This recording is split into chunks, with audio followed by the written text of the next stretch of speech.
Teksa parodisti Erioni Saj për vite me radhë në cilësinë e kryebashkiakut ka vënë nën kthetra tenderat publik të institucionit, mjaftuan vetëm 2 kallëzime penale kundër tij, që ai të dalë zbuluar në një dosje penale të regjistruar nga SPAK. Çështja kundër Erioni Sajt dhe zyrtarëve të tjerë të bashkisë Ersek është hapur 5 vite më parë në muajin nëntor 2020 për akuzën e shpërdorimit të detyrës, shkeljes së barazisë në tendera dhe ankande publike. 2 njerëzit që morën guximin të bëjnë një shërbim qytetar për zonën e tyre janë Romeo Nazarko dhe Esmerald Xhafa, të cilët ju drejtuan SPAK me kallëzime penale, duke kërkuar nisjen e hetimeve për zyrtarët e bashkisë Ersek. Në fakt i pari që mori nismën për të bërë kallëzimin ishte Romeo Nazarko, me profesion inxhinier gjeudet, i cili si njohu si mirë i ndërtimit, zbuloi shkelje të rënda në kriteret dhe format e ndërtimit të rrugëve në Ersek. Përmes kallëzimeve disa faqe në muajin nëntor 2020, Nazarko orientonte SPAK të hetonte kryebashkiakun e Ersekës për abuzime të rënda financiare dhe paracaktim të tenderave publik përmes miqësive të veçanta që Erioni Saj kishte krijuar me administratorë dhe pronarë të kompanive private të ndërtimit. Mbi bazën e këtij kallëzimi,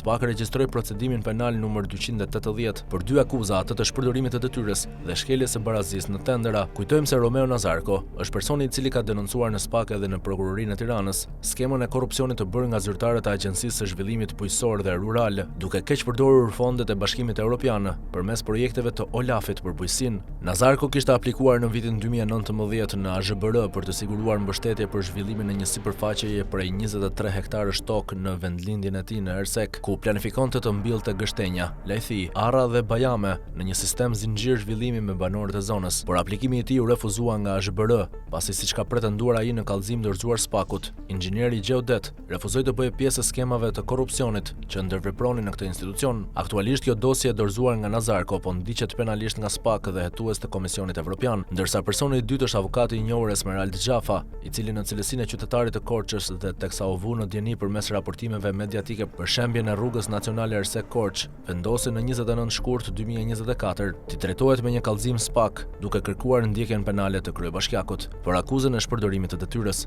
Mbi bazën e këtij kallëzimi SPAK regjistroi në 2024 procedimin numër 39, por duke qenë se të 2 kallëzimet të bëra nga Nazarko dhe Xhafa kishin të njëjtin karakter dhe objekt denoncimi, në datën 22 korrik 2020, prokuroria e posaçme SPAK ka vendosur bashkimin e këtyre 2 procedimeve në një dosje të vetme, numër 280. Pas kallëzimit të dytë, situata ndaj gazdorit në Ersek, Erioni Saj, dhe e zyrtarëve të tjerë ndryshoi, pasi SPAK sekuestroi disa prej telefonave të zyrtarëve të bashkisë dhe administratores së kompanisë A&D Engineering, Entela Çano, ku dukshëm kryebashkiaku i saj ka hyrë në komunikim privat me paracaktimin e çmimeve të ndërtimit, buxhetit financiar dhe paracaktimin e firmës fituese ku administratori është Entela Çano.